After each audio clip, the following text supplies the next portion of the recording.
The boy gazed at the tombstone engraved with his name, recalling the scene from years ago when he had risen from the coffin. That day, known to humans as Resurrection Day, the dead buried underground suddenly revived, all transforming into mindless, bloodthirsty zombies. They rampaged unchecked, claiming countless lives. Later, however, authorities discovered these zombies were not beyond redemption. They developed a special medication. Though treated zombies still appeared deathly pale with eerie pupils, they retained their former rationality and memories. No longer rabid, those in stable condition were even permitted to return to the human world and reunite with their families. From then on, zombies were no longer called zombies. They gained a more palatable name: partial death syndrome patients, or resurrected ones. Baron was one of them. Before the disaster, the 18-year-old had died by suicide. After becoming a zombie and then being cured, he finally gained a chance to live anew as a reborn. By applying foundation to mask his pallor and wearing specially made colored contacts, Baron appeared virtually indistinguishable from a normal person. When he reunited with his parents, who had mourned his death, they were overcome with emotion. This was far better than anything they could have imagined. But for a resurrected person to truly reintegrate into society was no easy feat, especially in Belen's hometown. The locals were fierce and traditional in their beliefs. Though 2 years had passed since the disaster subsided and zombies were largely under control, the civilian militia here had never disbanded, patrolling the area nightly, ever ready to hunt down any stragglers. No amount of government persuasion could sway them from their opposition to any returnee setting foot in town. Thus,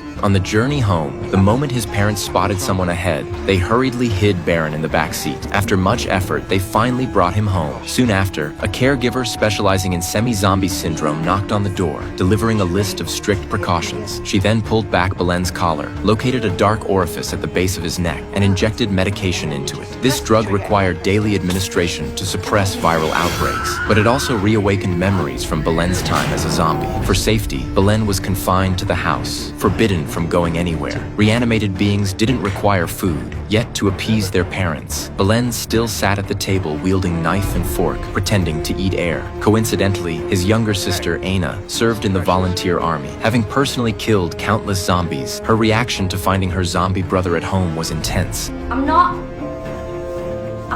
coming in until that disappears. Get in here right now! I'll walk out, I swear I'll spend the night on a bench. Jem!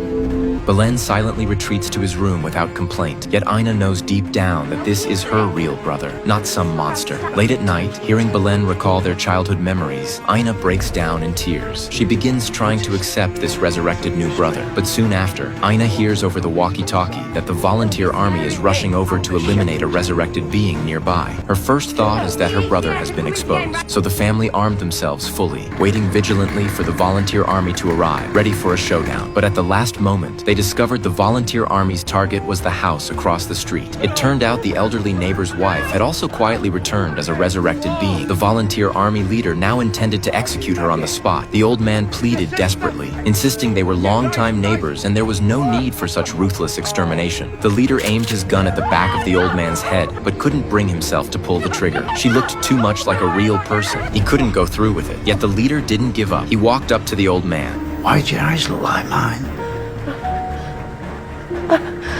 Our contact lenses, Bill.